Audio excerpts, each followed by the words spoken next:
Selamat pagi, jemaat yang dikasihi Tuhan. Shalom. Bersyukur pagi hari ini Tuhan masih mengaruniakan kekuatan dan kesehatan bagi kita, serta kesempatan untuk kita dapat beribadah bersama. Mari kita bangkit berdiri di hadapan Tuhan. Kita persiapkan seluruh hati dan hidup kita untuk kita beribadah kepada Tuhan.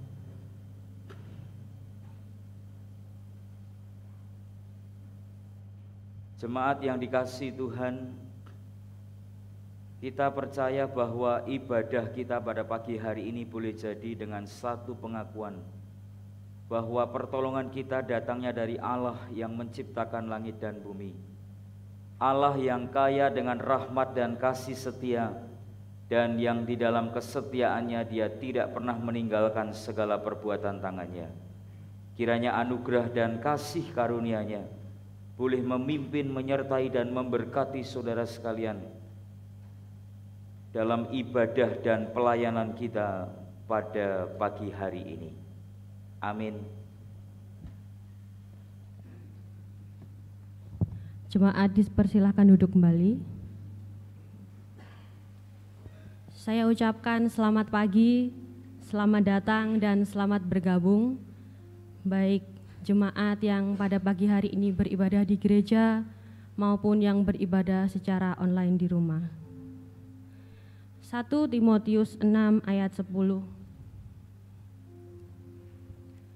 Karena akar segala kejahatan ialah cinta uang, sebab oleh memburu uanglah beberapa orang telah menyimpang dari iman dan menyiksa dirinya dengan berbagai-bagai duka. Mazmur 32 ayat 1-2. Dari Daud, nyanyian pengajaran. Berbahagialah orang yang diampuni pelanggarannya, yang dosanya ditutupi. Berbahagialah manusia yang kesalahannya tidak diperhitungkan Tuhan dan yang tidak berjiwa penipu. Petunjuk hidup baru yang terambil dari Lukas 12 ayat 15. Aku akan menunjukkan kepada kamu siapakah yang harus kamu takuti. Takutilah Dia yang setelah membunuh mempunyai kuasa untuk melemparkan orang ke dalam neraka. Ke dalam neraka. Sesungguhnya aku berkata kepadamu, takutlah Dia.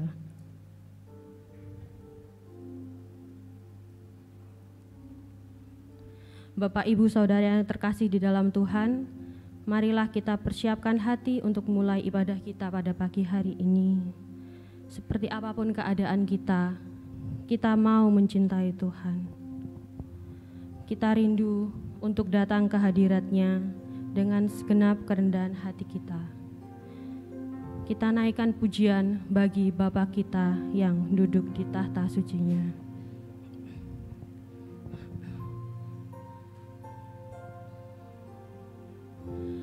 Ujilah aku Tuhan, cobalah aku Tuhan, selidiki batinku dan hatiku, mataku tertuju padamu. Aku cinta padamu Tuhan, padamu Tuhan.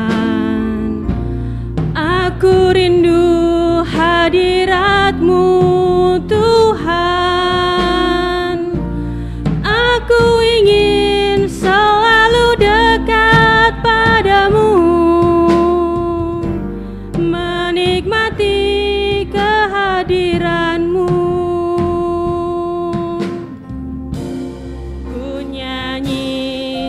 Hosana bagi Rajaku yang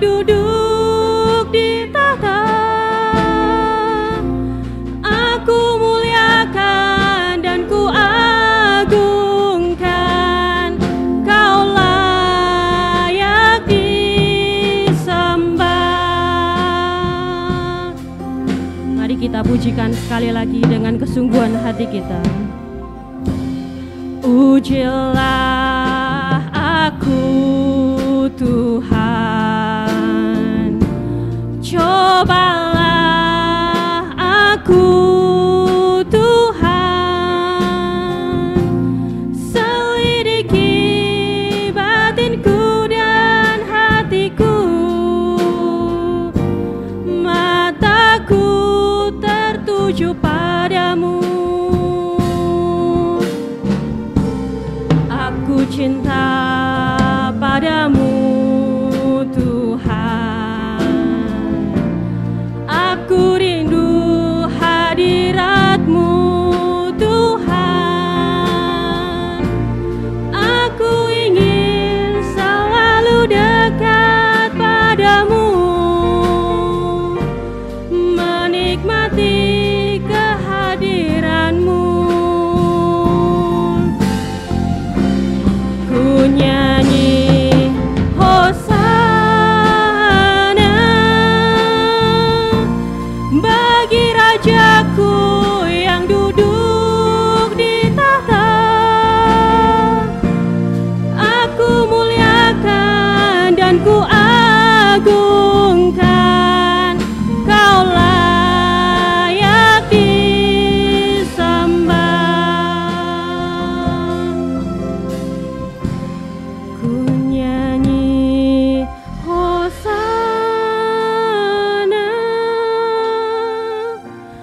bagi Rajaku yang duduk di tahta.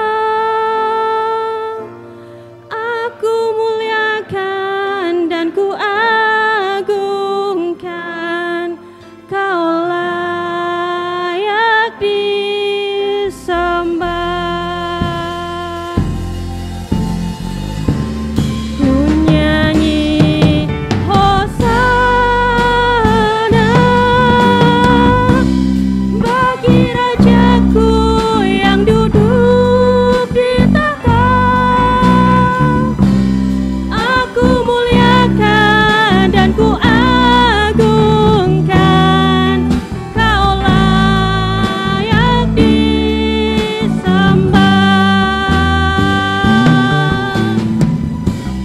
Aku muliakan dan ku agungkan,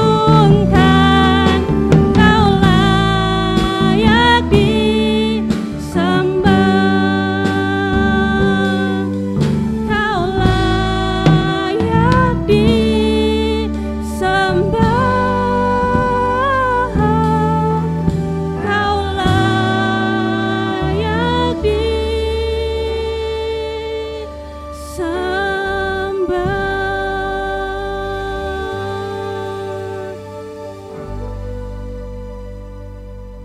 Engkau layak disembah Tuhan, Engkau layak kami tinggikan Tuhan. Terima kasih Tuhan untuk segala berkat-berkat-Mu, untuk kesehatan yang telah Engkau limpahkan kepada kami, untuk kami bisa bersama-sama bersekutu di tempat ini. Ampuni Tuhan setiap dosa dan pelanggaran kami, urapi kami Tuhan dengan kuasa Roh-Mu. Tuhan Yesus, kami rindu ingin menjadi pribadi yang lebih baik lagi Tuhan, ingin menjadi pribadi yang mencintai Engkau dalam keadaan apapun. Kami juga rindu Tuhan untuk masing-masing setiap kami bisa menjadi berkat bagi kami maupun orang-orang di sekeliling kami. Kami menyerahkan Tuhan ibadah ini dari awal hingga akhirnya hanya di dalam nama-Mu saja. Amin. Shalom, selamat pagi.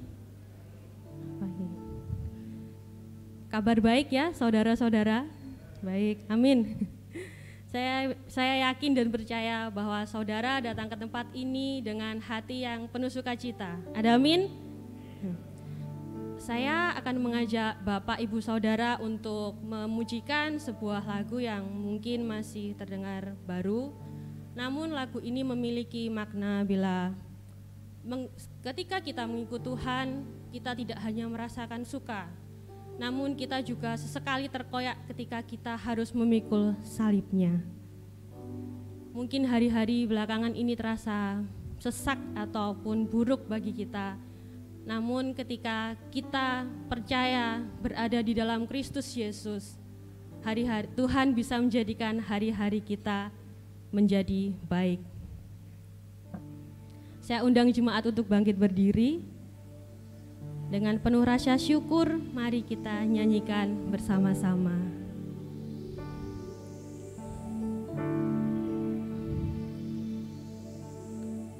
Hidupku ada di tangan-Mu, Kau beri rancangan yang terindah, tak hanya yang baik saja yang ku terima. Walau tubuhku diremukkan, walau jiwaku terkoyakkan, pujianku takkan terhentikan, Roh-Mu yang memberi penghiburan. Akan ku pikul salib-Mu, cukuplah kasih setia-Mu, ku bertahan, Kau kuatku, teguhkan imanku. Ku mau tetap bersyukur, senantiasa bersyukur. Segala yang ku alami, biar kehendak-Mu terjadi. Ku mau tetap bersyukur, senantiasa bersyukur. Hatiku kan bersuka, sebab hari ini hari yang terbaik.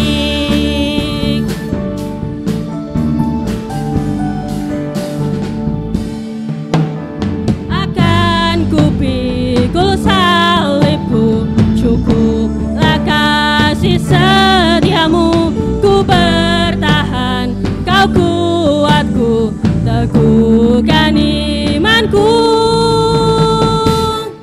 Ku mau tetap bersyukur, senantiasa bersyukur. Segala yang ku alami, biar kehendak-Mu terjadi. Ku mau tetap bersyukur, senantiasa bersyukur. Hatiku kan bersuka, sebab hari ini hari yang terbaik. Ku mau tetap bersyukur, senantiasa bersyukur. Segala yang ku alami, biar kehendak-Mu terjadi. Ku mau tetap bersyukur, senantiasa bersyukur. Hatiku kan bersuka, sebab hari ini hari yang terbaik. Ku mau bersyukur Tuhan, hari yang terbaik. Sebab hari ini hari yang terbaik. Berikan sorak-sorai bagi Tuhan kita. Tuhan Yesus baik, Dia selalu baik. Mari kita naikkan lagi sorak-sorai bagi kebaikan Tuhan kita, untuk kasih setia-Nya yang tidak pernah berubah dalam hidup kita.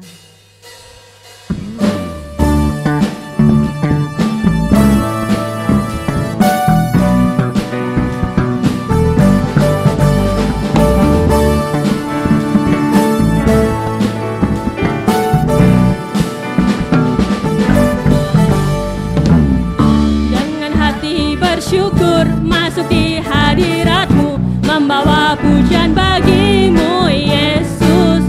Ku memandang wajah-Mu, bersuka di depan-Mu, sambil menceritakan kasih-Mu. Ku mengangkat tanganku, bersorak-sorai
Tiba waktunya kita akan menaikkan pokok-pokok doa syafaat kita kepada Tuhan.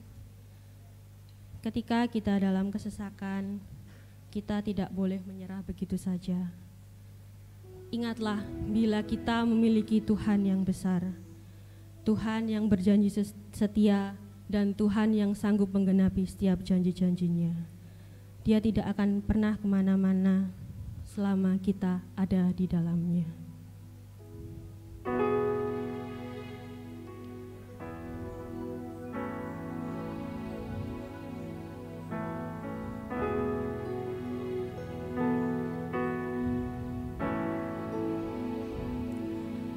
Ku hidup karena percaya Kau yang berjanji setia, pengharapanku selalu ada di dalam-Mu.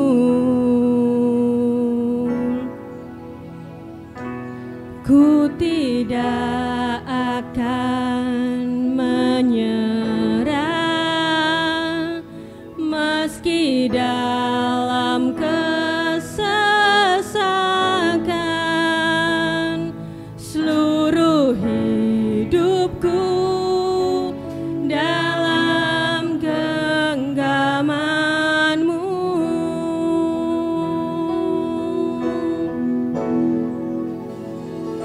Aku punya Tuhan yang besar, yang telah berjanji dan sanggup menggenapi. Imanku bersepakat percaya kuasa-Nya. Ku terima sekarang kemenangan dari-Mu. Mari kita pujikan sekali lagi. Hidup karena percaya Kau yang berjanji setia, pengharapanku selalu ada di dalam-Mu.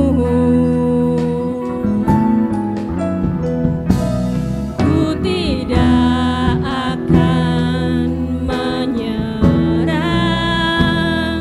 meski dalam kesesakan.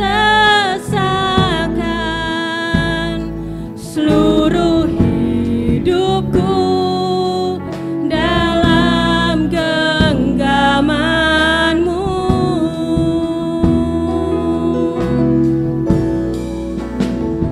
Aku punya Tuhan yang besar, yang telah berjanji dan sanggup menggenapi.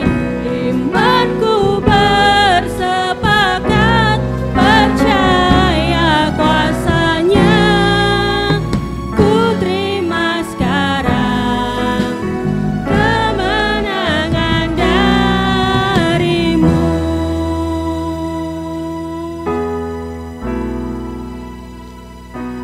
Aku punya Tuhan yang besar, yang telah berjanji dan sanggup menggenapi. Imanku bersepakat percaya kuasa-Nya. Ku terima sekarang kemenangan dari-Mu.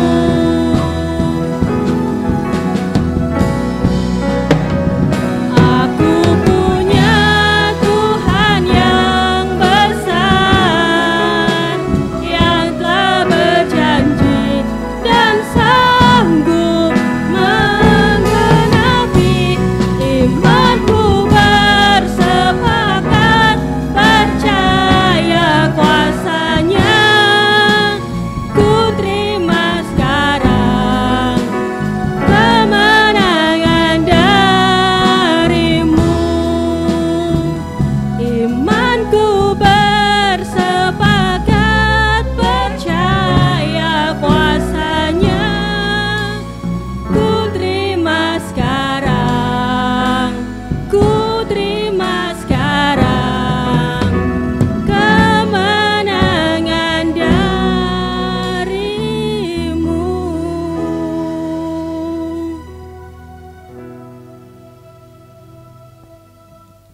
Mari kita berdoa. Oleh karena anugerah-Mu Tuhan, kami ada sebagaimana kami ada sampai saat ini. Terima kasih hari ini Tuhan masih menolong setiap kami, menopang setiap kehidupan kami. Kami percaya Tuhan, itu semua dalam kendali Tuhan. Terima kasih Tuhan, terima kasih. Kami saat ini berdoa menyerahkan untuk setiap jemaat Tuhan yang ada di gereja ini. Terima kasih untuk perbuatan Tuhan yang sungguh luar biasa dalam kehidupan mereka masing-masing. Kami berdoa menyerahkan untuk setiap jemaat Tuhan yang saat ini mengalami kelemahan tubuh. Kiranya Tuhan yang akan memulihkan keadaan mereka, menjamah Tuhan setiap bagian tubuh yang saat ini mereka alami sedang sakit. Terima kasih Tuhan, kiranya Tuhan yang akan meneguhkan iman mereka Tuhan, biarlah mereka boleh tetap bersandar kepada Tuhan. Mereka boleh percaya bahwa dengan bilur-bilur-Mu Tuhan, mereka dapat sembuh. Terima kasih Tuhan, terima kasih. Kami juga berdoa Tuhan, menyerahkan untuk setiap jemaat Tuhan yang saat ini mulai undur diri Tuhan daripada-Mu Tuhan. Kiranya Tuhan yang akan mengetuk pintu hati mereka satu persatu. Tuhan ingatkan kembali akan kasih yang mula-mula itu Tuhan. Dan biarlah mereka boleh bersama-sama kembali untuk beribadah bersekutu di dalam gereja ini Tuhan. Terima kasih Tuhan, terima kasih. Kami juga berdoa menyerahkan untuk setiap jemaat Tuhan yang saat ini mereka boleh mengalami pergumulan dalam keluarga mereka, bahkan anak-anak mereka Tuhan. Kami berdoa kiranya Tuhan yang akan memberkati setiap kehidupan mereka, memberikan jalan keluar Tuhan. Dan biarlah mereka boleh tetap setia Tuhan, walaupun banyak tekanan, walaupun banyak goncangan Tuhan. Tetapi kami percaya Tuhan, Engkau tidak pernah meninggalkan kami sedetik pun. Terima kasih Tuhan, terima kasih. Kami juga berdoa menyerahkan untuk setiap hamba Tuhan yang melayani di gereja ini, bahkan setiap majelis, pengurus komisi. Kami menyerahkan seluruhnya ke dalam tangan kasih-Mu Tuhan. Kiranya Tuhan juga yang akan menolong kehidupan mereka Tuhan, dalam setiap pelayanan, apapun yang Tuhan sudah percayakan kepada mereka, biarlah mereka boleh tetap setia untuk melayani Tuhan. Tidak memikirkan kepentingan pribadi Tuhan, tetapi mereka boleh memikirkan gereja ini Tuhan, boleh dewasa di dalam Engkau Tuhan. Terima kasih Tuhan, terima kasih. Kami juga berdoa menyerahkan untuk gereja ini Tuhan ke dalam tangan kasih-Mu. Kiranya Tuhan boleh memberkati gereja ini Tuhan. Gereja ini boleh semakin hari semakin dewasa di dalam Engkau, secara kuantitas bahkan kualitas. Terima kasih Tuhan, terima kasih. Kami juga berdoa menyerahkan untuk bangsa dan negara Indonesia ini ke dalam tangan kasih-Mu Tuhan. Kiranya Tuhan juga yang akan memberkati bangsa dan negara ini. Biarlah setiap orang-orang yang ada di dalamnya, di dalam pemerintahan tersebut, kiranya Tuhan yang akan memberikan hikmat kebijaksanaan kepada setiap mereka, supaya mereka boleh mengerjakan setiap apa yang Tuhan sudah percayakan kepada mereka dengan hati yang takut akan Tuhan. Terima kasih Tuhan, terima kasih. Kiranya bangsa dan negara ini Tuhan boleh diberkati oleh Tuhan dan boleh mengalami damai sejahtera yang daripada Tuhan. Terima kasih Tuhan, terima kasih. Kami menyerahkan seluruhnya ke dalam tangan kasih-Mu Tuhan yang telah mengajarkan kami berdoa bersama-sama. Bapa kami yang di surga, dikuduskanlah nama-Mu, datanglah kerajaan-Mu, jadilah kehendak-Mu di bumi seperti di surga. Berikanlah kami pada hari ini makanan kami yang secukupnya, dan ampunilah kami akan kesalahan kami, seperti kami juga mengampuni orang yang bersalah pada kami. Dan janganlah membawa kami ke dalam pencobaan, tetapi lepaskanlah kami daripada yang jahat. Karena Engkau-lah yang mempunyai kerajaan dan kuasa dan kemuliaan sampai selama-lamanya. Amin. Saya undang sidang jemaat untuk mengambil sikap berdiri bersama dengan seluruh umat percaya di muka bumi. Mari kita nyatakan pengakuan iman kita. Pengakuan iman rasuli. Aku percaya kepada Allah, Bapa yang Maha Kuasa, Khalik langit dan bumi, dan kepada Yesus Kristus, Anaknya yang tunggal Tuhan kita, yang dikandung dari Roh Kudus, lahir dari anak darah Maria, yang menderita sengsara di bawah pemerintahan Pontius Pilatus, disalibkan, mati dan dikuburkan, turun ke dalam kerajaan maut. Pada hari yang ketiga, bangkit pula dari antara orang mati, naik ke surga, duduk di sebelah kanan Allah, Bapa yang Maha Kuasa. Dan dari sana ia akan menghadang untuk menghampiri hidup dan yang mati. Aku percaya kepada Roh Kudus, gereja yang kudus dan am, persekutuan orang kudus, pengampunan dosa, kebangkitan tubuh, dan hidup yang kekal. Amin. Jemaat dipersilahkan untuk duduk kembali. Sebentar kita akan dilawat oleh kebenaran firman Tuhan yang akan disampaikan oleh hambanya Pendeta Yohanes Krisnadi. Semakin banyak apa yang kita miliki, semakin banyak kita mengingini sesuatu pula. Bolehlah kita tetap memiliki hati yang menyembah. Kita rindu untuk senantiasa memiliki kerendahan hati, sebab yang dilihat Tuhan bukanlah apa yang tampak pada diri kita, melainkan hati kita.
Mari kita berdoa bersama. Bapa yang baik, kami sangat berterima kasih kepada Tuhan, sebab hidup yang kami hidupi hari ini hanyalah anugerah-Mu. Tuhan, inilah kehidupan kami yang haus akan kebenaran firman-Mu. Tuhan berkati dan Tuhan puaskan kami dengan hikmat dan kebenaran-Mu melalui firman Allah yang kami akan baca dan pelajari bersama. Roh Kudus, mampukan kami untuk kami dapat mengerti apa yang Tuhan firmankan kepada kami, dan berikan kepada kami kemampuan khusus untuk kami boleh menghidupi dan mengerjakan apa yang Tuhan firmankan kepada kami pada pagi hari ini. Terima kasih Tuhan, inilah doa kami ya Tuhan. Dalam nama-Mu kami bersyukur dan kami siap diberkati oleh firman-Mu. Amin. Selamat pagi jemaat yang dikasihi Tuhan. Shalom. Ya, bersyukur kalau minggu yang lalu kita telah mengadakan ibadah syukur untuk ulang tahun gereja kita yang ke-59. Tentu saudara tidak berhenti sampai di situ. Ya, ada respon yang baik yang harus kita kerjakan untuk pekerjaan Tuhan di tempat ini sebagai tanda kasih kita kepada Allah dan tanda syukur kita kepada karya roh Allah dalam hidup kita melalui gerejanya di tempat ini. Tentu saudara kita rindu melakukan sesuatu, ya, do something untuk pekerjaan Tuhan di tempat ini. Dan selama 1 bulan penuh, dalam bulan Maret ini kita akan membicarakan tentang satu tema yang tentu harus disampaikan kepada jemaat, walaupun seringkali ya kebenaran itu saudara menggelitik hati dan telinga kita, tetapi sesungguhnya ini yang harus dipahami oleh jemaat Tuhan, dan tentu jemaat harus hidup mengerjakan apa yang Tuhan sampaikan kepada kita, ya saudara yang dikasihi Tuhan. Dan di bulan Maret ini kita mengambil satu tema besar, yaitu bahwa kita bukanlah pemilik, tetapi sesungguhnya kita hanya dipercaya oleh Tuhan hanya sebagai pengelola saja. Secara spesifik ini berbicara tentang berkat-berkat Allah atau materi yang sudah Tuhan anugerahkan dalam hidup kita masing-masing. Kita belajar untuk dapat memahami dengan benar dalam konsep dan pola yang benar apa yang sudah Tuhan berikan dalam hidup kita, dan kemudian tidak berhenti sampai kemudian kita hanya memahami, tetapi kemudian kita harus mengambil sikap yang benar terhadap berkat yang Allah telah berikan dalam hidup kita masing-masing. Kita akan belajar di minggu yang pertama ini, yaitu dengan satu tema, waspadalah terhadap ketamakan. Kita akan baca dalam 1 Timotius pasal yang ke-6 ayat 6 sampai 11. Kemudian kita akan lanjutkan dalam ayat yang ke-17 sampai yang ke-19. Demikian firman Tuhan. Ayat 6, memang ibadah itu kalau disertai rasa cukup memberi keuntungan besar. Ayat 7, sebab kita tidak membawa sesuatu apa ke dalam dunia, dan kita pun tidak dapat membawa apa-apa keluar. Ayat 8, asal ada makanan dan pakaian cukuplah. Tetapi mereka yang ingin kaya terjatuh ke dalam pencobaan, ke dalam jerat dan ke dalam berbagai-bagai nafsu yang hampa dan yang mencelakakan, yang menenggelamkan manusia ke dalam keruntuhan dan kebinasaan. Karena akar segala kejahatan, perhatikan, ialah cinta uang. Sebab oleh memburu uanglah beberapa orang telah menyimpang dari iman dan menyiksa dirinya dengan berbagai-bagai duka. Tetapi engkau, hai manusia Allah, perhatikan, jauhilah semuanya itu, kejarlah keadilan, ibadah, kesetiaan, kasih, kesabaran, dan kelembutan. Kita lompat di ayat 17. Peringatkanlah kepada orang-orang kaya di dunia ini agar mereka jangan tinggi hati dan jangan berharap pada sesuatu yang tak tentu seperti kekayaan, melainkan pada Allah yang dalam kekayaannya memberikan kepada kita segala sesuatu untuk dinikmati. Ayat 18, peringatkanlah agar mereka itu berbuat baik, menjadi kaya dalam kebajikan, suka memberi dan membagi. Ayat 19, dan dengan demikian mengumpulkan suatu harta sebagai dasar yang baik bagi dirinya di waktu yang akan datang untuk mencapai hidup yang sebenarnya. Sampai di situ pembacaan kita. Saudara yang dikasihi Tuhan, barangkali saudara mengikuti dalam beberapa waktu yang lalu di media diberitakan ya bahwa Turki tepatnya di tanggal 6 dan kemudian di tanggal 21 yang dicatat dalam berbagai macam media mengalami gempa yang begitu hebat. Ya, memang yang dicatat dalam media hanya gempa yang skala Richternya cukup tinggi. Misalnya 7,8, 6,4, 5,8 dan seterusnya. Tetapi kalau saudara concern mengikuti berita yang ada di televisi ataupun media-media elektronik, saudara yang dikasihi Tuhan, ada puluhan kali gempa yang sesungguhnya terjadi di negeri itu yang kemudian meluluh lantakkan sebagian besar dari negeri itu. Saudara yang dikasihi Tuhan, ketika gempa itu terjadi, baik orang yang kaya maupun orang yang hidup sederhana, mereka tidak bisa memilih untuk kemudian mereka mau menerima atau tidak menerima apa yang sedang terjadi di negerinya itu. Ya, bahkan kalau dicatat di berbagai macam media, ada korban yang cukup banyak, ada puluhan ribu, dan bahkan ada ratusan ribu tempat tinggal termasuk apartemen-apartemen mewah yang kemudian hancur dan luluh lantak. Saudara, korbannya begitu banyak. Hari itu barangkali orang-orang Turki, mereka yang mungkin mampu secara materi, mereka diberkati luar biasa secara harta kekayaan. Mereka tidak pernah berpikir bahwa hari itu menjadi hari terakhir bagi mereka untuk dapat menikmati fasilitas dan berkat yang sudah Allah berikan dalam hidup mereka.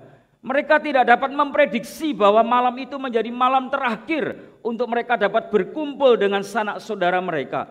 Mereka tidak pernah dapat berpikir bahwa hari itu menjadi hari terakhir untuk mereka dapat melihat dunia dengan segala kenikmatannya. Saudara yang dikasihi Tuhan, pemerintahan Turki mengumumkan ratusan triliun yang menjadi kerugian atas negeri itu. Saudara, barangkali mereka tidak pernah berpikir juga bahwa hari itu mereka harus mempertanggungjawabkan hidup mereka, waktu mereka, harta mereka, materi yang mereka punya kepada Tuhan. Sebab segala sesuatu yang dimiliki oleh manusia, firman Allah katakan itu semua berasal dari Tuhan. Kita hanyalah pengelola. Sesungguhnya saudara harus sadar betul, kita bukan pemilik atas segala sesuatu yang kita miliki hari ini. Sekalipun saudara mendapatkan itu semua dari hasil kerja keras saudara sekalian, tetapi saudara harus dapat melihat dan menyadari betul bahwa apa yang kita miliki hari ini itu semua hanyalah berkat dan Tuhan percayakan kepada kita. Sesungguhnya kita bukan pemilik yang sesungguhnya dari apapun yang kita punya. Sebab jika pemilik itu akan mengambil segala sesuatu yang kita punya, hari ini pun itu dapat terjadi dan kemudian kita tidak dapat berbantah-bantah dengan Allah. Kemudian kita berdialog dengan Tuhan, mencoba untuk bernego dengan Allah dan kemudian mengatakan, Tuhan jangan ambil hartaku, jangan ambil seluruh aset-asetku, mungkin sebagian saja Tuhan. Kalau sudah Tuhan berkehendak, maka tidak ada satupun manusia yang dapat menahan itu semua. Dan kemudian kita hanyalah saudara kembali kepada Allah dan kemudian mempertanggungjawabkan seluruh apa yang Tuhan percayakan kepada kita. Saudara ingat, hidup kita pun sangat terbatas dan pasti akan berakhir. Tidak ada satupun manusia di dunia ini dapat memprediksi kapan dia akan tinggalkan dunia ini. Sekalipun di media, saudara, tersebar berita sebelum gempa di Turki ada banyak tanda-tanda dari beberapa hewan yang kemudian memberi sinyal kepada manusia yang hidup di Turki pada waktu itu untuk mereka bersiap-siap. Tetapi lebih daripada itu, sesungguhnya kejadian alam yang terjadi di Turki tidak ada pernah satu orang pun yang dapat memprediksi bahwa peristiwa itu akan terjadi di negeri itu, termasuk kehidupan kita hari ini. Tidak ada satu orang pun yang dapat memahami dan kemudian dapat memprediksi apa yang akan terjadi dalam hidup kita, baik hari ini, 1 detik di depan kita, atau 1 jam, 1 hari, 1 minggu, 1 tahun. Kita tidak pernah tahu apa yang akan terjadi. Tetapi yang pasti hidup kita akan berakhir. Kita akan tinggalkan dunia yang fana ini. Sebab memang kita bukan berasal dari dunia. Ada satu tempat yang menjadi tujuan utama kita, yaitu tanah air surgawi. Dan kita hari ini sedang dipersiapkan Tuhan untuk berjalan dan menuju ke tanah surgawi itu. Saudara yang dikasihi Tuhan, hanya Tuhan yang tahu secara tepat dan pasti kapan peristiwa itu akan datang dalam kehidupan kita. Kadang-kadang yang sudah lanjut usia masih diberikan umur panjang oleh Tuhan. Tetapi kadang-kadang yang masih sehat, masih muda, masih segar, Tuhan berkata, cukup, kamu harus pulang. Maka tidak ada satu kuasa pun, kata kitab Pengkhotbah, manusia yang ada di bawah kolong langit ini yang dapat menahan hari kematian dalam hidupnya. Pertanyaannya adalah, saudara, yang harus kita pikirkan secara serius, bukan kapan kita akan tinggalkan dunia ini, tetapi yang harus kita pikirkan adalah bagaimana kita menghadapi hari kematian itu dalam hidup kita. Dan dalam kondisi seperti apa ketika hari kematian itu datang kepada kita. Apakah kita sungguh-sungguh siap dan kemudian dalam keadaan beriman kepada Allah ketika hari itu datang kepada kita? Atau sesungguhnya kita sedang hidup dalam dosa, hidup dalam kepahitan dalam hidup kita, hidup dalam pertengkaran, perselisihan dengan orang-orang yang ada di sekitar kita. Itu yang perlu kita pikirkan dalam kehidupan saudara dan saya. Saudara yang dikasihi Tuhan, ini hal yang serius yang harus dipikirkan dan membutuhkan keputusan yang tepat dan cepat serta benar dalam kehidupan kita. Saudara, selagi kita masih hidup, kita diajar dan diajak untuk dapat menggunakan dan mengisi sisa hidup kita ini dengan benar, termasuk dalam kita mengelola berkat-berkat Allah dalam kehidupan kita. Apakah kita hanya berpikir hanya untuk kepentingan pribadi kita, atau kemudian kita dapat melihat dalam perspektif yang lebih luas bahwa ketika Allah mengaruniakan dan memberi kesempatan untuk kita diberkati secara luar biasa, apakah yang kita miliki dan Allah telah karuniakan dalam hidup kita, kita berpikir sebagaimana Allah berpikir untuk belajar mengembalikan apa yang seharusnya kita kembalikan kepada Allah untuk kemuliaan bagi nama Tuhan. Saudara yang dikasihi Tuhan, kalau kita menyadari betul bahwa berkat ini adalah miliknya Tuhan dan berasal daripada Tuhan, maka apa yang kita lakukan, apa yang kita perbuat dengan harta milik kita, itu sesuai dan harus sesuai dengan keinginan dan kehendak Allah dalam kehidupan kita. Tentu bukan hanya untuk memuaskan keinginan pribadi kita. Saudara yang dikasihi Tuhan, salah satu isu atau tema dalam kehidupan kita yang cukup menarik yang dapat kita pelajari adalah tentang ketamakan. Tamak menurut KBBI, Kamus Besar, itu selalu diartikan yaitu selalu berkeinginan untuk memperoleh segala sesuatu, termasuk di dalamnya yang bahkan yang paling dominan itu berbicara tentang harta, kekayaan, yang kemudian bukan saja kita bergairah untuk memperoleh sebanyak-banyaknya, tetapi ditujukan hanya untuk kepentingan diri kita sendiri. Ini yang menjadi problem. Ketika seseorang memiliki semangat kerja dan kemudian dia menabung dari apa yang dia kerjakan, saudara, tidak menjadi sesuatu yang keliru di hadapan Allah. Tetapi kemudian ketika dia berpikir bahwa apa yang dia dapatkan dari Tuhan dari hasil kerja keras itu, kemudian dia pikirkan dan dia diuntukkan hanya untuk kepentingan diri sendiri, itu yang menjadi keliru dan bahkan berdosa di hadapan Tuhan. Saudara, Tuhan tidak pernah membenci orang menjadi kaya. Bahkan Tuhan ingin memberkati dan telah memberkati banyak anak-anak Tuhan. Termasuk kita yang ada di tempat ini, saya percaya banyak jemaat-jemaat Tuhan yang telah menikmati berkat pemeliharaan daripada Allah lewat kerja keras, saudara.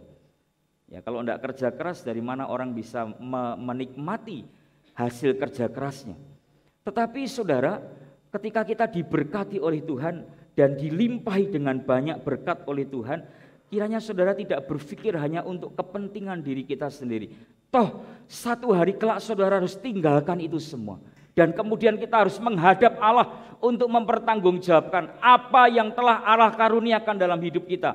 Termasuk harta milik yang Tuhan percayakan. Apakah kemudian kita hanya pikirkan dan kita gunakan hanya untuk kepentingan diri kita, atau kemudian kita memperluas cara pandang kita sesuai dengan firman Allah, belajar untuk memberi dan melakukan sesuatu bagi Allah, dan khususnya dalam konteks bagi gereja Tuhan yang ada di tempat ini. Saudara, ingat bahwa kita bukanlah pemilik segala sesuatu yang kita miliki hari ini, tetapi kita hanya dipercaya oleh Tuhan sebagai pengelola yang baik dan bijaksana. Saudara yang dikasihi Tuhan, kekayaan hanyalah sarana dari Tuhan untuk kita dapat melakukan bagian kita di dunia ini. Tadi saya katakan bahwa Tuhan tidak pernah anti terhadap kekayaan. Bahkan Tuhan sangat mengasihi orang-orang yang kaya maupun yang hidup sederhana. Kita tidak pernah dilarang untuk menjadi kaya, tetapi kekayaan adalah berkat Tuhan yang dianugerahkan kepada kita, dan kemudian kita kembalikan untuk hormat dan kemuliaan bagi nama Tuhan. Saudara yang dikasihi Tuhan, mari kita akan belajar untuk kita lebih memikirkan hal-hal yang kekal. Artinya kita berani untuk berinvestasi untuk hal-hal yang bernilai kekal lewat berkat-berkat Allah yang telah Allah anugerahkan dalam hidup kita. Kalau saudara diberkati dengan limpah dalam hidupmu, mari saudara jangan hanya berpikir untuk membangun kerajaan bisnis saudara di tengah-tengah dunia ini, dan kemudian melupakan membangun kerajaan Allah di kekekalan nanti. Tetapi ketika saudara diberkati oleh Tuhan melimpah, tentu kita harus bersyukur kepada Allah, dan kemudian kita akan gunakan apa yang Tuhan percayakan dalam hidup kita untuk kemudian kita gunakan untuk kemuliaan bagi Allah, membangun kerajaan Allah di tengah-tengah dunia ini. Sehingga ketika saudara hidup di dunia, saudara diberkati, saudara pun menabung sesuatu yang kekal di surga mulia. Apa gunanya ketika saudara kaya di dunia ini tetapi kemudian saudara menjadi miskin dalam tanda kutip di surga mulia? Tentu kita ingin saudara di dunia kita diberkati, dan di surga mulia pun kita diberkati oleh Tuhan. Amin. Ya, saudara yang dikasihi Tuhan, mari kita belajar untuk kita mulai memikirkan secara serius untuk berinvestasi kepada hal-hal yang bernilai kekal. Nats yang kita pelajari hari ini, saudara, mengajarkan kepada kita tentang dua hal penting yang harus kita pahami dan hidupi, sehingga kita tidak terjebak kepada dosa ketamakan. Mencari sebanyak mungkin berkat Allah dalam hidup kita, mengumpulkan dan kemudian menumpuk harta itu, dan kemudian kita hanya berpikir hanya untuk kepentingan diri kita. Itu yang kemudian harus kita hindari dalam hidup kita. Hal yang pertama, kita harus punya paradigma yang benar terhadap kekayaan itu. Paradigma berbicara tentang pola, konsep yang benar yang harus dimiliki oleh setiap anak Tuhan dalam melihat, memandang, menilai, dan menyikapi berkat atau kekayaan yang Tuhan anugerahkan dalam hidupnya. Saudara yang dikasihi Tuhan, paradigma yang benar itu akan menentukan sikap yang benar dalam kehidupan seseorang. Kalau saudara dapat menilai, saudara dapat kemudian memiliki konsep dan pola yang benar dalam menyikapi kekayaan yang saudara miliki, yang sesungguhnya kita sadari itu adalah berkat Allah, itu akan sangat menentukan sikap kita, tindakan kita dalam mengelola dan kemudian menginvestasikan berkat Allah itu dalam kehidupan saudara dan saya. Paulus mencatat ada 3 konsep atau 3 hal yang penting mengenai kekayaan yang harus kita pahami. Yang pertama, saudara harus tahu di ayat yang ke-6 dan yang ke-8, kekayaan tidak pernah memberikan rasa cukup. Saudara, bila bisnis atau upaya kita mengejar kekayaan dijadikan sebagai satu bentuk ibadah kita kepada Allah, ibadah berbicara tentang pengabdian, berbicara tentang pelayanan kita, mengembalikan segala sesuatu yang Tuhan percayakan kepada Allah, maka apa yang kita miliki lewat dunia kerja dan usaha kita itu akan memberikan rasa cukup kepada kita.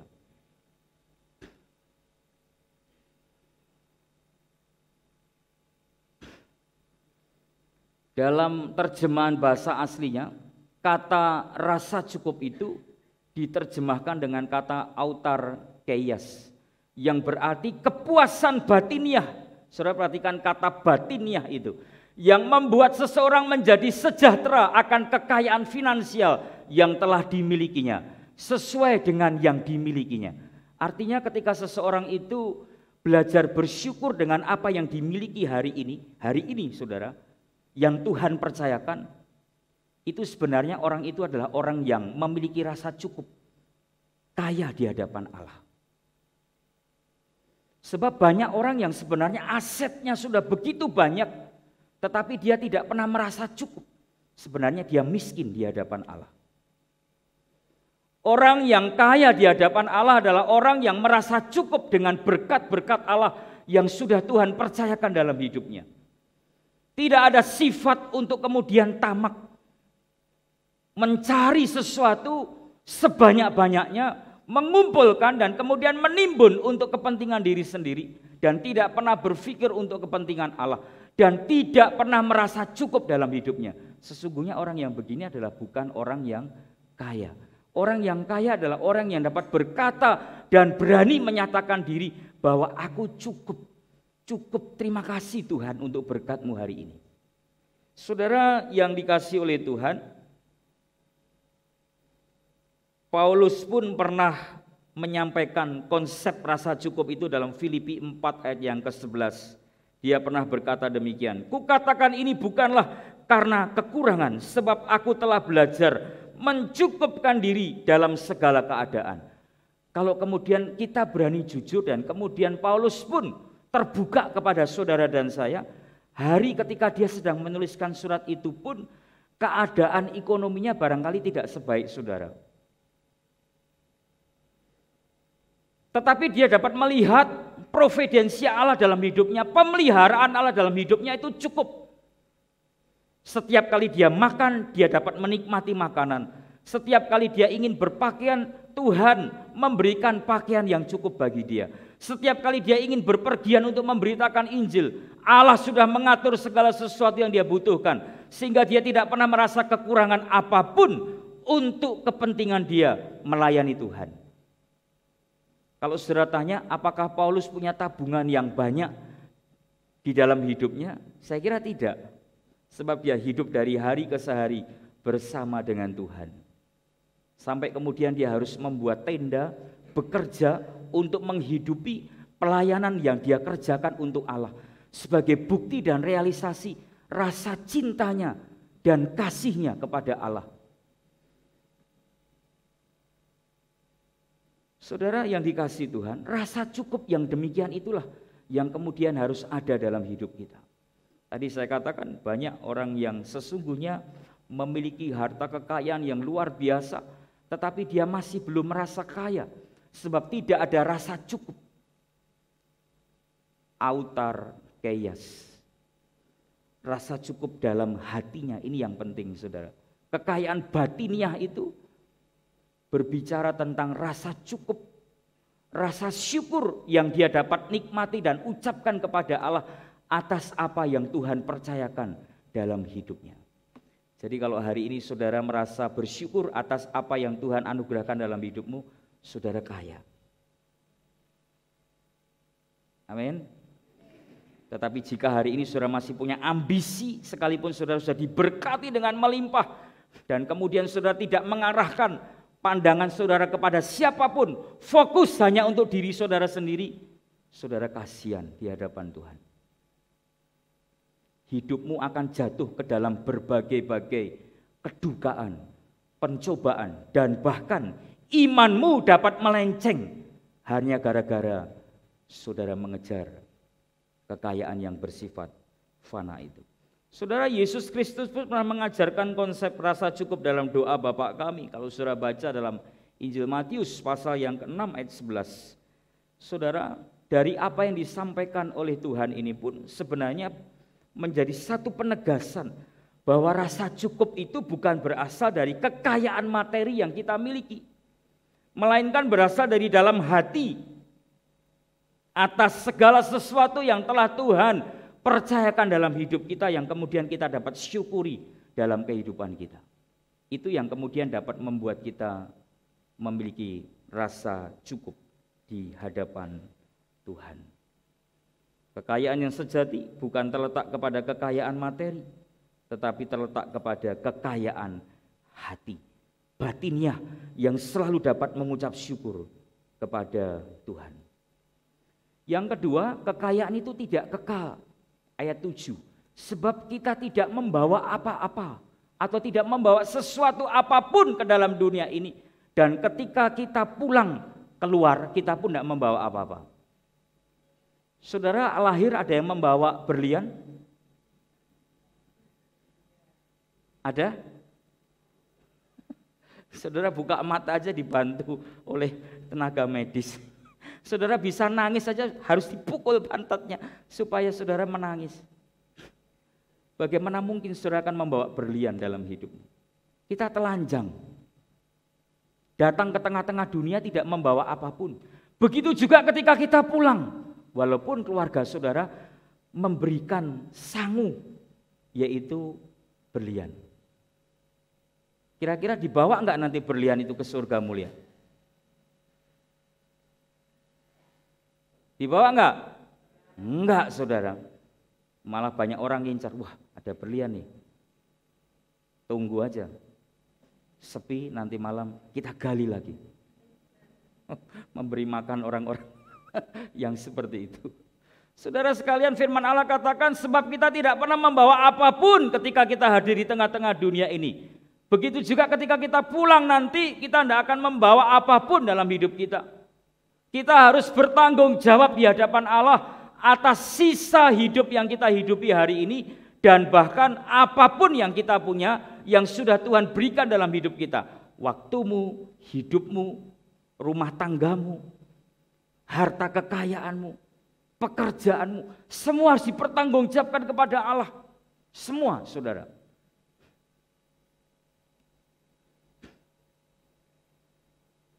Saudara yang dikasihi oleh Tuhan, kekayaan materi yang kita punya tidak pernah menjamin kehidupan kita di kemudian hari.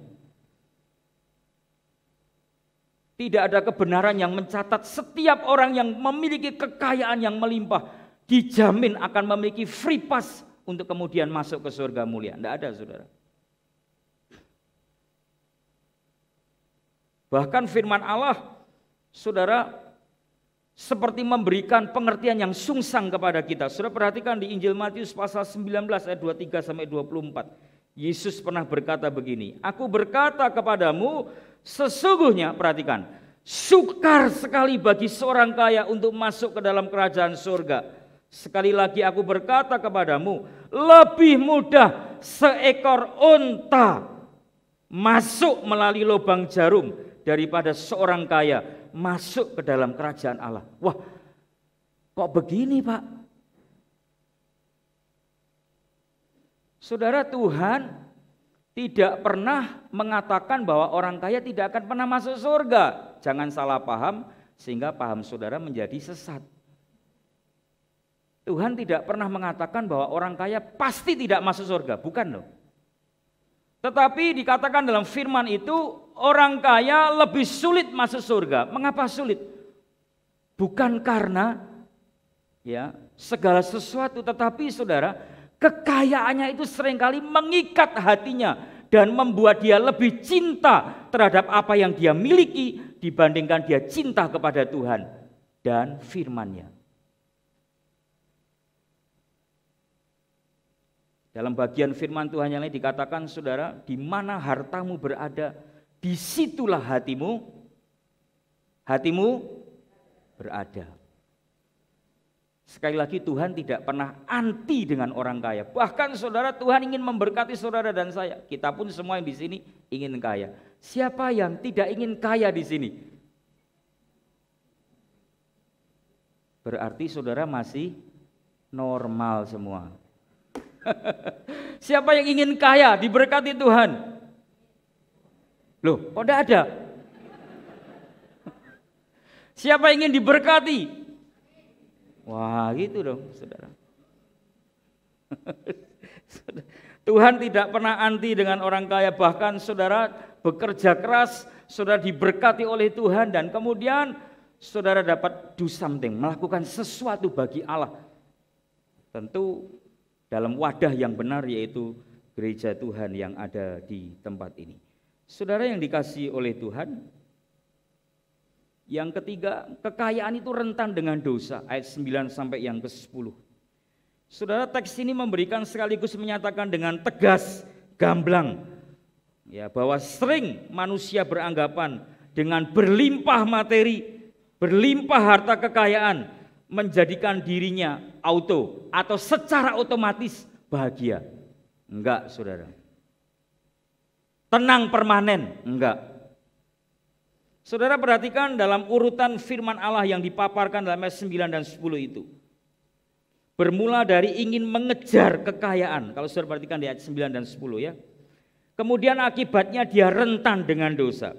Selanjutnya firman Allah katakan, orang yang ingin kaya diperhadapkan kepada satu pencobaan. Karena dia tidak mawas diri, ya, dia dapat terjerat ke dalam ketamakan dan akhirnya menenggelamkan dalam keruntuhan dan kebinasaan. Kemudian dipertegas oleh Tuhan, cinta uang yang adalah akar segala kejahatan akhirnya membuat seseorang dapat menyimpang imannya kepada Tuhan. Saudara, berapa banyak contoh yang hanya ingin mengejar sesuatu yang fana ini dan kemudian dia menjual imannya di hadapan Allah dan berubah tidak setia kepada Tuhan. Saudara, jerat ketamakan akan kekayaan dapat mengakibatkan banyak orang jatuh ke dalam dosa. Dosa kesombongan itu di ayat 17a, diperhamba oleh kekayaan itu di ayat 17b, dan akhirnya dapat menjadi orang yang sangat kikir. Dia sebab dia tamak, yang dia pikirkan hanya untuk dirinya sendiri. Itu di ayat yang ke-18. Saudara, pernah ada seorang yang sangat kaya raya yang bernama Erika Michelle. Dia seorang yang sangat diberkati, tetapi dia punya kehidupan yang antusias. Jiwanya misi untuk mendukung pekerjaan Tuhan. Setiap ada orang yang membutuhkan pertolongan untuk pekerjaan Tuhan, dia selalu bantu. Satu saat ada seorang yang bertanya kepada dia perihal antusiasme yang dimiliki. Kenapa setiap ada orang yang mengajukan dana atau membutuhkan uluran tangan untuk pekerjaan Tuhan, kamu selalu bantu? Proposal itu selalu dijawab dan diberkati, tidak pernah ditolak. Jawabannya sangat mengherankan. Dia pernah berkata begini, saudara, di berangkas penyimpanan uangku, aku menaruh sebuah paku. Setiap kali aku melihat paku itu, aku melihat pengorbanan Yesus dalam hidupku. Dan setiap kali aku melihat pengorbanan Tuhan, tidak ada perbuatan apapun yang lebih berharga yang telah diperbuat Yesus dalam hidupku. Jadi apapun yang aku miliki hari ini, jika ada yang membutuhkan, aku akan berikan kepada dia. Wow. Tidak banyak saudara orang yang seperti ini. Tetapi ini yang Tuhan mau dalam hidup kita. Tidak berbicara nilai nominal ya saudara. Berapa yang kita persembahkan untuk mendukung pekerjaan Tuhan tidak berbicara nominalnya. Tetapi berbicara kerelaan dan kesungguhan hati kita dalam kita mengembalikan apa yang menjadi berkat Allah, dikembalikan untuk kehormatan Tuhan. Saudara yang dikasihi Tuhan, yang kedua sikap kita terhadap kekayaan itu di ayat 11, 17 dan ke-19. Saudara, sikap seseorang terhadap sesuatu sangat ditentukan pemahamannya terhadap sesuatu. Jika kita bersikap benar karena kita memiliki pemahaman atau pandangan yang benar terhadap segala sesuatu yang kita yakini, termasuk dalam hal kekayaan dan harta dunia yang Tuhan anugerahkan kepada kita. Ada beberapa sikap yang kita pelajari. Yang pertama, jangan pernah mencintai uang melebihi apapun dibandingkan cinta saudara kepada Tuhan. Sekali lagi saya ulang, jangan pernah mencintai uang melebihi cinta saudara kepada Tuhan. Amin. Wah, kok berat nih. Jangan pernah mencintai uang melebihi cinta saudara kepada Tuhan. Amin. Si Tuhan. Saudara yang dikasihi Tuhan, kata tetapi engkau di ayat 11, Paulus kontraskan dengan ayat yang ke-9 dan 10 dengan perkataan beberapa orang. Paulus ingin memberikan nasihat dan ketegasan kepada Timotius sebagai muridnya, dan kemudian dia bandingkan dengan beberapa orang yang sedang mengejar kekayaan itu dan kemudian melupakan hidupnya, melupakan segala sesuatu, hanya berambisi untuk mendapatkan kekayaan dalam hidupnya. Paulus katakan, jangan kamu seperti mereka. Saudara dapat bandingkan itu di ayat 11 dan ayat 9 dan 10. Tetapi engkau, Paulus tegaskan, jangan sampai kamu keliru seperti mereka dan terulang perbuatan yang berdosa yang dilakukan oleh beberapa orang yang mencintai uang melebihi cinta mereka kepadaku. Ya, itu Paulus mau mengandaikan cintanya mereka kepada Tuhan. Saudara yang dikasihi Tuhan,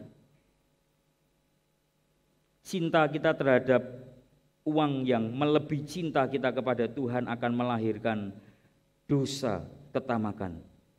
Justru kemudian dalam ayat berikutnya Paulus menyatakan, kejarlah, investasikan hidupmu lebih untuk ibadah, untuk melayani, dan untuk memberkati. Berikutnya, jangan pernah berharap kepada kekayaan, itu di ayat yang ke-17. Saudara, pengharapan kepada kekayaan tidaklah pasti, tetapi menaruh pengharapan kepada Yesus tidak pernah mengecewakan kita. Berapa banyak orang dikecewakan karena harta duniawi. Tetapi ketika saudara memiliki Yesus dan datang kepada Dia, Dia tidak pernah mengecewakan hidupmu. Amin. Saudara yang dikasihi Tuhan, kekayaan tidak pernah bersifat pasti dan abadi. Sekarang ada, esok ada, barangkali lusa lenyap dalam hidup kita. Saya pernah ketemu dengan seorang pengusaha bis di Jawa Tengah. Ya. Saya tahu karena yang anak pemilik itu adalah teman saya sekolah. Ketika papahnya masih hidup, dia orang yang termasuk salah satu orang yang kaya di kota di mana saya lahir. Pada waktu kami masih naik sepeda motor, dia sekolah sudah bisa naik baby Benz, mobil yang mahal itu, di zaman itu. Fasilitas hidupnya sangat jauh dengan teman-teman sebayanya. Tetapi satu hari kelak, saudara, papahnya ini yang merintis usaha itu kemudian dipanggil Tuhan. Jatuh di kamar mandi dan tidak ketahuan masuk di dalam bak bataf itu yang penuh dengan air panas. Kasihan sekali. Kemudian ditunggu mamanya kok tidak keluar-keluar. Ketika didobrak ternyata sudah meninggal dunia. melepuh semua. Saudara, yang kita mau bahas bukan soal melepuhnya itu. Saudara jangan sampai salah konsentrasi, salah orientasi dalam menyimak pelajaran hidup dari orang ini. Ketika bapaknya sudah meninggalkan dunia, keluarga itu mulai goyang. Warisan yang ditinggalkan yang begitu melimpah, tidak pernah berpikir bahwa mereka akan mengalami kebangkrutan dan menjadi orang yang sangat-sangat sederhana dalam hidup mereka. Mereka berpikir bahwa apa yang telah mereka raih dan mereka miliki, 7 turunan tidak akan lapar. Ternyata dalam waktu sekejap, harta kekayaan itu bisa habis. Tidak ada yang kekal dengan kekayaan yang kita punya. Dan kalau kita bergantung dari apa yang kita punya di dunia ini, saudara akan kecewa. Tetapi memiliki Yesus dalam hidupmu itu bernilai kekal. Dan dia tidak pernah mengecewakan kita. Saudara yang dikasihi oleh Tuhan, orang yang berharap dan mengandalkan harta kekayaannya, tadi saya katakan pasti akan kecewa. Itu sebabnya jangan pernah berharap kepada harta duniawi, tetapi selalu berharap kepada Yesus Kristus. Hampir terakhir, nikmatilah kekayaan yang ada sekarang ini di ayat 17b. Saudara, hidup akan menjadi indah bila kita mampu mensyukuri dan menikmati kekayaan materi yang kita punya. Saudara sudah bekerja keras, saudara kumpulkan, maka saudara diberi hak oleh Tuhan untuk menikmati harta kekayaan yang saudara punya dalam hidup saudara. Menikmati tentu dalam konsep bukan bergaya hidup hedon, memuaskan keinginan mata. Tetapi menikmati yang dimaksud dalam ayat ini adalah menikmati semua berkat yang telah diberikan Allah kepada kita demi kebaikan saudara dan saya secara pribadi dan untuk kemuliaan Tuhan. Kita lanjut di bagian terakhir, ini menjadi bagian puncak dari kita. Kekayaan sebagai sarana untuk kita berbuat baik. Ayat 18 dan 19. Saudara yang dikasihi Tuhan, teks yang kita pelajari hari ini mengajar dan menegaskan kepada kita untuk kita dapat menggunakan harta kekayaan kita ini dengan baik dan benar. Untuk apa? Untuk kebaikan dan jangan lupakan kekekalan. Nah, ini yang kemudian seringkali luput dari perhatian orang. Yang kita pahami, kita hanya diajar untuk berbuat sesuatu yang baik untuk sesama. Itu betul. Tetapi saudara harus memiliki pemahaman yang baik bahwa apapun yang saudara terima daripada Allah, saudara kelola untuk kebaikan dan yang bersifat kekekalan, bernilai kekal. Ini yang kemudian harus kita pikirkan. Dan yang bernilai kekekalan itu salah satunya adalah kita mendukung pekerjaan Tuhan di tempat ini dengan memberkati gereja Tuhan di tempat ini. Saudara yang dikasihi Tuhan, sesuai dengan firman Allah yang kita pelajari hari ini, mari kita belajar bersama-sama untuk belajar taat. Sekali lagi, firman Allah tidak pernah mengajar atau tidak pernah menentukan nilai atau nominal kepada kita berapa yang harus kita berikan. Tetapi kita diajar mengembalikan apa yang kemudian telah Allah karuniakan kepada kita kelola dengan baik untuk kepentingan kita, untuk kepentingan keluarga kita, untuk kepentingan anak-anak kita, dan kemudian juga untuk kepentingan Tuhan melalui gereja Tuhan di tempat ini. Mari saudara, kita belajar untuk mempraktekkan memberkati gereja Tuhan di tempat ini dengan memberikan persembahan kepada Allah melalui wadah gereja Tuhan di tempat ini, mengembalikan 1/10 dari apa yang menjadi miliknya Tuhan dan bukan milik kita. Kalau perpuluhan itu bukan persembahan, tetapi itu sesuatu yang kemudian harus dikembalikan sebab itu bukan milik kita. Kalau saudara mengembalikan, tidak ada jasa apapun dalam hidup kita, sebab itu miliknya Tuhan, berbeda dengan persembahan. Kalau persembahan berdasarkan hati saudara, saudara terbeban untuk memberi berapa. Tetapi kalau perpuluhan itu miliknya Allah yang harus kita kembalikan. Nanti di minggu terakhir akan dibahas lebih rinci. Dengan lebih baik tentunya ya. Untuk melengkapi saudara, untuk belajar, untuk kita memahami dan kemudian kita boleh menjadi pelaku-pelaku firman Allah yang benar dan taat kepada Tuhan. Persembahan kita berikan kepada Allah, persembahan apapun untuk mendukung pekerjaan Tuhan di tempat ini, untuk pendidikan, untuk perkembangan pos-pos PI dan sebagainya.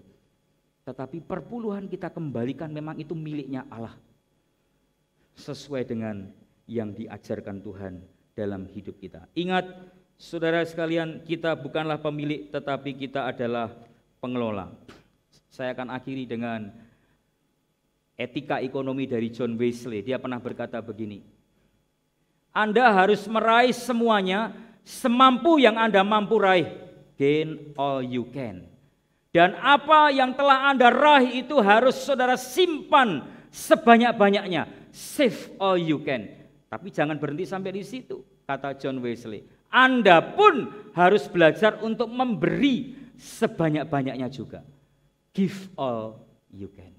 Ini etika ekonomi yang diajarkan oleh John Wesley kepada setiap anak Tuhan. Saudara, muliakanlah Tuhan dengan hartamu, dan dengan hasil pertama dari segala penghasilanmu, maka lumbung-lumbungmu akan diisi penuh sampai melimpah-limpah, dan bejana pemerahanmu akan meluap dengan air buah anggurnya. Tuhan memberkati kita. Mari kita berdoa.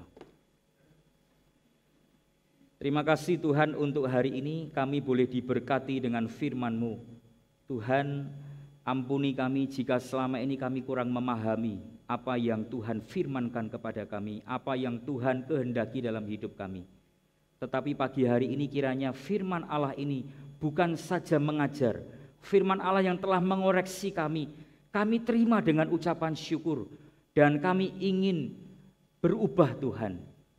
Dan kami ingin belajar untuk mempraktekkan apa yang Tuhan firmankan kepada kami, yaitu dengan cara memperhatikan pekerjaan Tuhan di tempat ini, mendukung pekerjaan Tuhan di tempat ini melalui apa yang Tuhan telah percayakan kepada kami, melalui harta kami, melalui materi yang kami punya.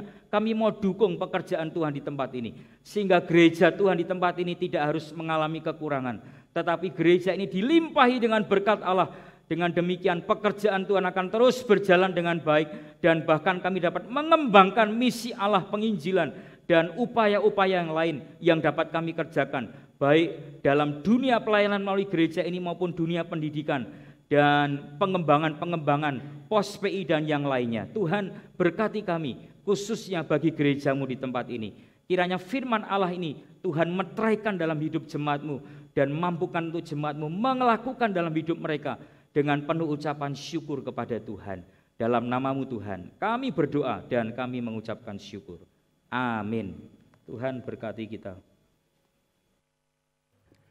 Selamat pagi Bapak Ibu yang dikasihi Tuhan.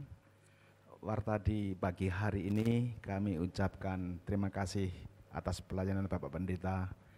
Kiranya boleh menjadi berkat bagi kita semuanya, dan kami ucapkan selamat datang bagi kita semua. Dan adakah untuk di minggu ini hadir pertama kali di gereja kita, kami undang untuk bisa bangkit berdiri.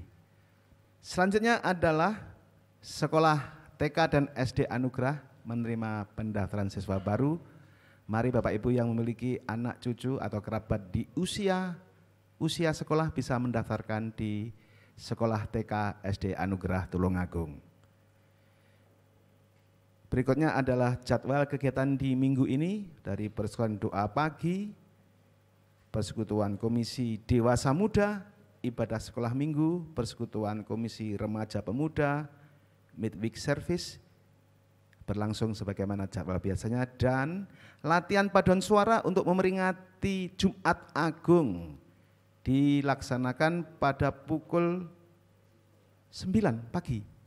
Berarti selesai ibadah ini. Ya, para anggota paduan suara nanti usai ibadah pertama ini bisa latihan paduan suara.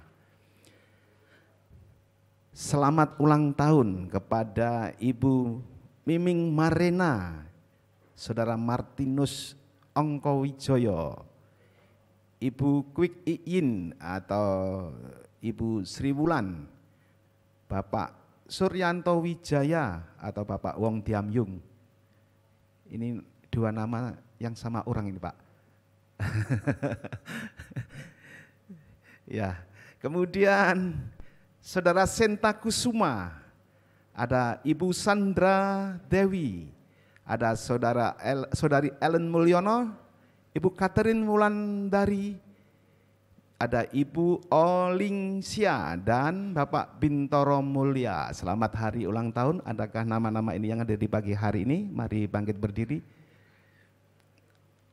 Kemudian warta tambahan bahwa nanti usai ibadah ini ada dari keluarga Ibu Nita, yaitu putrinya Ibu Linsien, menaikkan syukur atas segala kemurahan Tuhan. Kemudian berikutnya adalah di pagi hari ini kita akan mendengarkan kesaksian luar biasa atas campur tangan dan kasih Tuhan dari keluarga Bapak Sunarko dan Ibu Foni. Mari dipersilakan untuk memberikan kesaksiannya. Ya, Shalom Bapak Ibu Saudara yang kasih Tuhan. Terima kasih buat waktunya yang diberikan kepada saya. Izinkan saya untuk memberikan kesaksian atas keluarga kami, khususnya yang dialami oleh istri saya ya beberapa waktu yang lalu. Pertama-tama saya mengucap syukur kepada Tuhan, berterima kasih kepada Tuhan yang telah menolong istri saya di dalam proses operasi syaraf kejepit, dan saya juga berterima kasih kepada hamba Tuhan dan segenap jemaat tanpa terkecuali yang telah mendukung di dalam doa dan telah memberikan kasih dan perhatiannya kepada kami, sehingga istri kami saat ini, tadi saya perhatikan dari tempat saya bermain musik, ketika pengakuan iman rasuli, istri saya sudah bisa berdiri seperti biasa. Karena selama ini untuk diketahui bahwa istri saya telah menahan sakit dalam kurun waktu kurang lebih 13 tahun. Sejak anak kami yang terakhir lahir, seminggu setelahnya istri saya jatuh duduk, dan seminggu setelah jatuh istri saya merasakan kesakitan yang luar biasa di bagian belakang kaki ke bawah. Ya, ketika waktu itu pernah diperiksakan di salah satu rumah sakit ternama di Surabaya, dan dokter di situ yang menangani istri saya mengatakan ini jalan satu-satunya harus operasi, ya. Dan ketika ditanya kalau nanti operasi hasilnya bagaimana dok? 50-50, bisa sembuh, bisa gagal. Dari situ ya waktu itu juga belum ada BPJS, dan kita mikir ya dengan resiko dan biaya waktu itu rasanya kita hanya bisa berharap sama Tuhan saja. Jadi dalam kurun waktu 13 tahun ini kita hanya berdoa minta mujizat sama Tuhan. Karena saya pengalaman pribadi, saya pernah sakit juga, saya berdoa sama Tuhan dan beberapa kali Tuhan juga kasih mujizat ke saya. Dan ternyata jawaban Tuhan lain terhadap istri saya. Bahwa kesembuhan yang Tuhan nyatakan baik melalui tenaga medis itu juga merupakan mujizat saudara. Kalau kita resapi dengan sesungguhnya. Karena ketika saat terakhir istri saya sudah tidak tahan, ya, istri saya dalam kurun waktu 13 tahun terakhir dia sudah seringkali bilang, "Pak, aku tak mati saja ya." Itu hati saya rasanya gimana gitu ya, kok seperti itu. Saya tahu, saya sendiri tidak pernah merasakan bagaimana rasanya sakit saraf kejepit itu ya. Dan dari informasi teman-teman, memang itu sakitnya luar biasa. Dan karena di istri saya itu kalau di rumah tidak pernah duduk nyaman gitu ya, mesti duduknya miring gitu. Walaupun ada tamu, ya dengan terpaksa istri saya duduknya miring gitu. Kalau di gereja itu sebenarnya betah-betah nih ya saudara, menahan yang begitu luar biasa. Ketika jalan sekitar 5 meter, 10 meter itu sudah kesakitan ya. Kalau dipaksakan bisa-bisa kram dan akhirnya bisa jatuh, kehilangan tenaga. Jadi sudah separah itu ternyata istri saya. Dan ketika terakhir Tuhan memimpin kami, ya puji Tuhan, kami ada keluarga di Surabaya dan turut mengupayakan berobat di salah satu rumah sakit juga, dan akhirnya harus dirujuk ke salah satu rumah sakit juga yang cukup ternama juga, dan akhirnya dokter juga bilang, ini memang harus operasi, sudah di MRI. Dan ketika dokter yang merujuk itu dia bilang, ini juga berisiko, bisa sembuh, bisa gagal, ya bisa meninggal di meja operasi. Ketika itu disampaikan ke saya, gimana Pak? Nah terus kamu gimana? Kembali saya tanya ke istri saya yang mengalami penderitaan sakit seperti itu. Ya, istri saya juga bingung ditanya bagaimana, karena dengan risiko seperti itu, ya akhirnya sudah kita berdoa, kita bergumul kepada Tuhan, hidup mati di tangan Tuhan, saya bilang seperti itu. Kita percaya, kita mengimani yang terbaik. Kita percaya Tuhan memakai dokter yang menangani istri saya, pasti nanti Tuhan tolong. Saya hanya beriman seperti itu aja. Dan walaupun dalam hati kecil saya juga sebenarnya ada sedikit kegentaran, bukan sedikit sebenarnya, juga gentar saya menghadapi seperti itu. Dan akhirnya istri saya dicek lab dan sebagainya, dan jadilah istri saya dioperasi, dan saya bersyukur ya, karena dengan minim biaya saudara, hanya mengganti bantalan saja, dan untuk pennya itu sudah ditanggung semua dari pemerintah BPJS. Dan bantalannya itu 20 juta, tidak ada tambahan sepeser pun selain daripada itu. Dan saya lebih bersyukur lagi ketika saya mendengarkan bahwa biaya operasi sekarang ini dengan biaya sendiri itu sekitar 650 juta. Kalau di luar negeri bahkan bisa 1 M lebih. Dan ini istri saya, puji Tuhan ya, saya percaya. Dan ini menjadi satu pelajaran bagi saya ya. Dokter sepandai apapun ya, dia pasti bisa gagal. Maka dari itu saat istri saya operasi, saya benar-benar berserah, saya hanya bisa berdoa kepada Tuhan, dan terima kasih kepada jemaat dan rekan-rekan hamba Tuhan yang telah mendukung istri saya di dalam doa dan perhatian yang diberikan kepada istri saya, dan akhirnya operasi istri saya boleh berjalan dengan baik dan lancar, walaupun sempat hati saya galau ya, karena keluar dari kamar inap jam 2:15 sore, keluar dari meja operasi jam 12 malam. Ya, itu pun masih masuk di ruang observasi di ICU. Dan keluar dari ICU itu sekitar jam 3 pagi. Jadi ya tapi tetap bersyukur saya tetap bersyukur Tuhan menolong dan Tuhan memimpin sehingga istri saya sekarang jalan keliling perumahan itu sudah tidak sakit lagi. Berikan kemuliaan bagi Tuhan.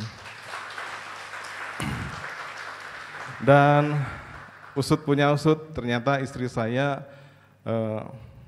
pernah bermimpi ya sebelum mau operasi itu, dan bagaimana mimpi istri saya silakan istri saya untuk bersaksi. Silakan. Shalom, saudara-saudara sekalian. Saya singkat sedikit cerita saja ya. Ini sebelum saya operasi, saya di tengah malam itu mimpi ada sinar cahaya yang sangat terang sekali. Saya cuma kelihatan jubah di bawahnya. Saya melihat ke atas tidak kelihatan, soalnya cahayanya sangat-sangat silau. Saya berlutut, saya mohon Tuhan Yesus ampuni dosa-dosa saya. Saya ini memang selama ini ibadah cuma asal-asalan, saya mengakui. Saya hanya rutinitas, saya ibadah di gereja tiap minggu rutinitas, saya datang pulang. Saya tidak sungguh-sungguh hati saya beribadah dengan Tuhan. Dengan melalui sakit yang saya alami sampai puluhan tahun ini, 13 tahun saya alami, saya mulai sadar bahwa kita harus benar-benar berseru beribadah pada Tuhan. Kalau kita ibadah, jangan asal-asalan kita hanya datang duduk, nyanyi pulang. Kita harus benar-benar sungguh-sungguh kalau beribadah sama Tuhan. Itu mungkin teguran Tuhan buat hidup saya.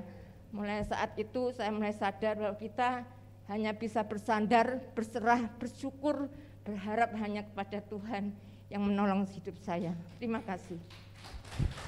Ya. Dan ini masih ada hubungannya dengan kesaksian istri saya, dan setelah istri saya operasi, saya rindu. Masa saya ini keluarga Kristen, rumah saya itu hanya ada salib, tidak ada satupun gambar Tuhan Yesus. Bukan untuk saya sembah atau bukan untuk saya gimana ya, gambar itu kan gambar ya just gambar, tapi saya percaya semuanya ada maksud Tuhan. Ketika saya pesan gambar di online ya, yang saya pesan itu gambar hati, tapi yang dikirim itu gambar Tuhan Yesus yang ada sinarnya. Jadi ketika saya mau komplain, tidaklah, ini kok sepertinya nyambung dengan mimpi istri saya, ketemu Tuhan Yesus bersinar seperti itu, dan akhirnya ya mungkin itu juga salah satu tanda ya. Saya percaya Ini adalah tanda kebaikan bagi keluarga kami dan kami harus lebih setia mengasihi Tuhan dan lebih percaya kepada Tuhan. Dan kiranya kita semua yang ada di sini, kita apapun yang terjadi dalam hidup kita, ketika menghadapi masalah dalam pekerjaan apapun, kita sakit, ketika kita dihadapkan di meja operasi, tetap percaya kepada Tuhan, tetap berharap sama Tuhan, jangan berharap pada manusia. Demikian kesaksian kami, kiranya Tuhan berkati kita semua. Saatnya kita akan mempersembahkan yang terbaik buat Tuhan. Bagi jemaat yang beribadah secara online, bisa mentransfer persembahan ke rekening gereja yang tertera di layar saudara. Mari kita iringi dengan pujian Dia Sungguh Baik.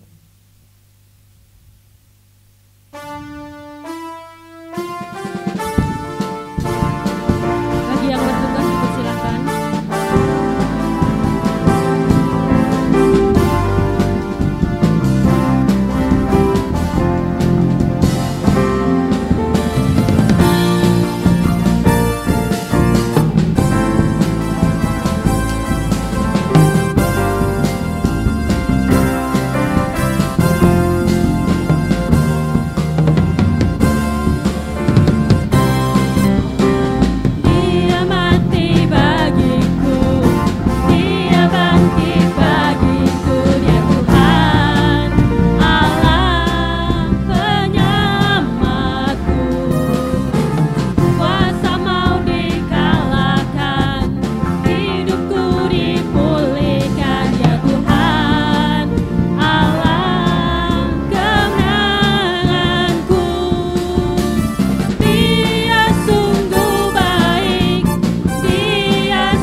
bersatu dalam doa.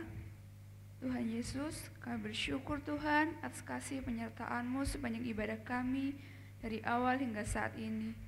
Sebentar Tuhan, kami menyerahkan untuk persembahan yang telah diberikan oleh anak-anak-Mu.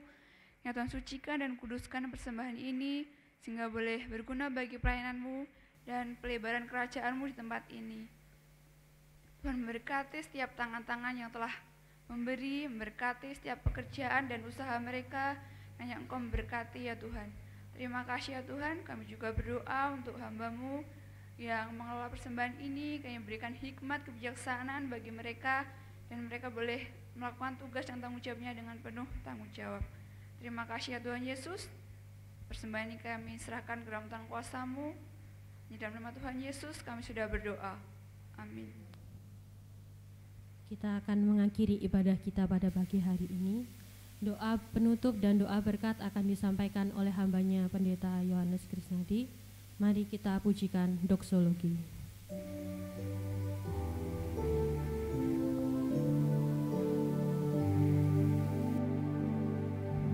Puji Allah Bapa Putra, puji Allah Roh Kudus, ketiganya yang esa, pohon selamat sumber berkah.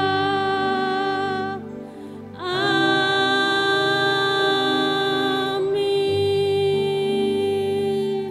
Jemaat Tuhan, mari kita akan berdoa bersama. Terima kasih Tuhan untuk pimpinan dan penyertaan-Mu dalam ibadah kami. Kami percaya bahwa apa yang kami terima dari Tuhan itu semua adalah kehendak Tuhan dan berkat Tuhan dalam hidup kami. Terima kasih untuk jemaat-jemaat yang setia yang hadir dalam ibadah pagi hari ini. Demikian juga seluruh umat-umat Tuhan yang barangkali karena lemah tubuh atau berbagai pergumulan dalam hidup mereka tidak dapat hadir bersama dengan kami. Tuhan melawat dan berkasih karunia untuk menjamah mereka dalam nama Tuhan Yesus Kristus. Tuhan yang mengaruniakan kesembuhan dan pemulihan bagi mereka. Diberkatilah seluruh jemaat Tuhan yang setia hadir pada pagi hari ini. Diberkatilah rumah tangga dan keluarga dari jemaat-jemaat sekalian yang ada di tempat ini. Diberkatilah pekerjaan, usaha, studi daripada jemaat-Mu di tempat ini. Tuhan pelihara rumah tangga demi rumah tangga jemaat-Mu di tempat ini. Tuhan melimpahkan berkat damai sejahtera bagi umat-Mu di tempat ini. Terima kasih Tuhan Yesus. Di persekutuan ini kami juga terus tidak lupa mendoakan bagi jemaat-jemaat yang mengucap syukur karena anugerah dan pertolongan mereka. Keluarga Bapak Narko untuk pemulihan yang Allah berikan dan pertolongan yang Tuhan nyatakan bagi Ibu Foni. Terima kasih untuk semua karya-Mu bagi hamba-Mu ini.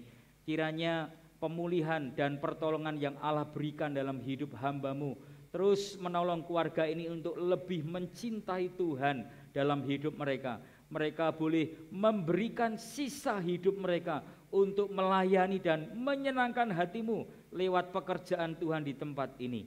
Terima kasih, kami juga bersyukur ya Tuhan untuk anak Felicia, anak Ibu Anita yang Tuhan telah berkati dengan kesehatan. Terima kasih anak-anak sekolah minggu di tempat ini secara umum pun Tuhan juga bersyukur untuk kekuatan kesehatan yang Tuhan anugerahkan bagi mereka. Tuhan berkati untuk kesehatan anak Felicia ini Tuhan. Dalam pertumbuhan dan perkembangannya Tuhan yang menolong, Tuhan yang berkasih karunia. Kesehatan yang hari ini Tuhan anugerahkan, kiranya terus Tuhan sempurnakan dalam kehidupan anak ini, sehingga anak ini tetap sehat, dipelihara dan diberkati Tuhan, dan dia boleh menjadi anak sekolah minggu yang setia kepada Allah dan menyerahkan hidupnya sejak dari kecil untuk mempermuliakan Tuhan. Berkati kedua orang tuanya dalam pekerjaannya, demikian juga dalam usahanya. Kami rindu biarlah keluarga ini menjadi keluarga yang setia kepada Tuhan dalam beribadah dan mendukung pekerjaan Tuhan di tempat ini lewat apa yang mereka kerjakan untuk Tuhan melalui gereja-Mu di tempat ini. Terima kasih Tuhan Yesus, terima kasih.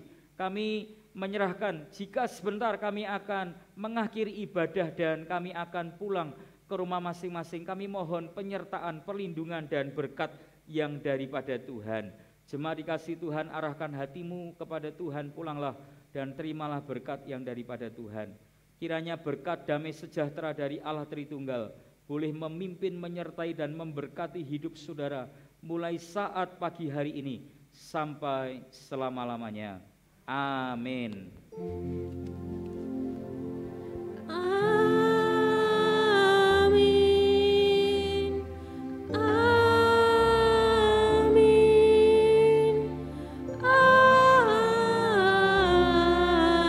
Amin. Amin.